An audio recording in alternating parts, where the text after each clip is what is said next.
Assalamualaikum warahmatullahi wabarakatuh. Teman-teman, pernah nggak kalian berpikir kenapa ya HP yang kita pegang itu mereknya kebanyakan dari Korea, Cina, Amerika, dipakainya itu sama orang kita, orang Indonesia?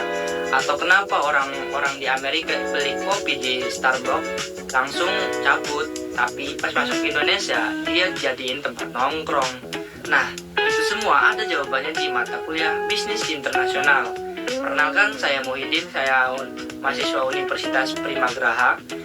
Di video ini saya akan membahas dua materi dalam mata kuliah Bisnis Internasional, yaitu yang pertama ada globalisasi dalam bisnis internasional dan manajemen pemasaran dalam bisnis internasional.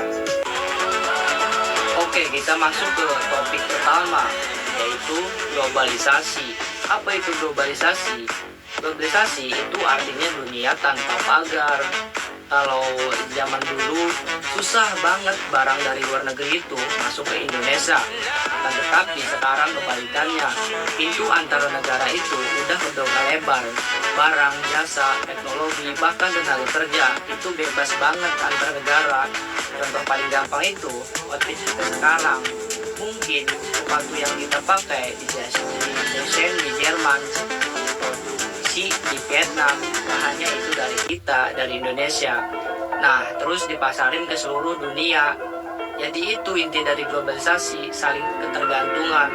Faktor pendorongnya itu apa?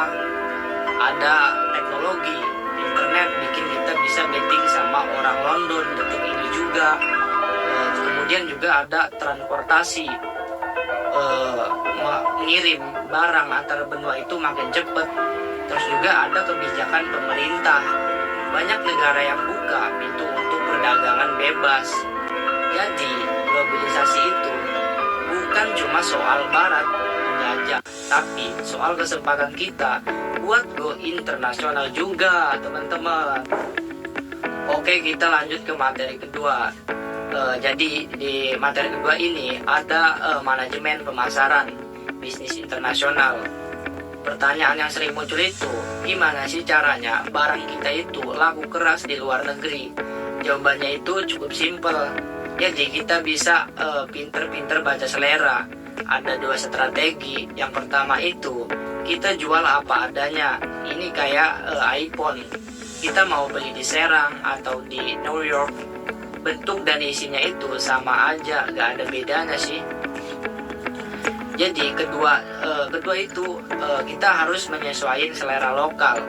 Ada pepatah yang bilang, di mana bumi dipijak, di situ langit disunjung.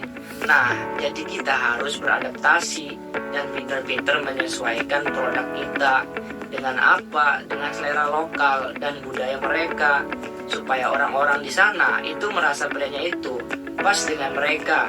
Contohnya itu di Amerika. Di Amerika, Starbucks itu tempat beli kopi, terus langsung cabut. Tapi di pas masuk ke Indonesia, mereka tahu kalau orang kita itu hobinya nongkrong lama-lama. Makanya Starbucks di sini dibikin tempatnya itu nyaman banget. Ada kursinya banyak dan disediakan wifi juga. Mereka itu beradaptasi sama budaya nongkrong. Jadi kita supaya betah beli kopi di sana. Contoh lain, Indomie. Di sini kita suka mecin yang gurih.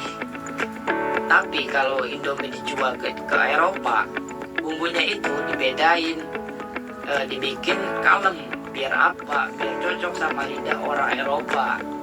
Nah, jadi kuncinya itu adalah brand lokal itu harus bisa nurunin gengsi. Buat apa? Buat ngikutin apa maunya orang lokal, biar pelanggan itu makin menarik.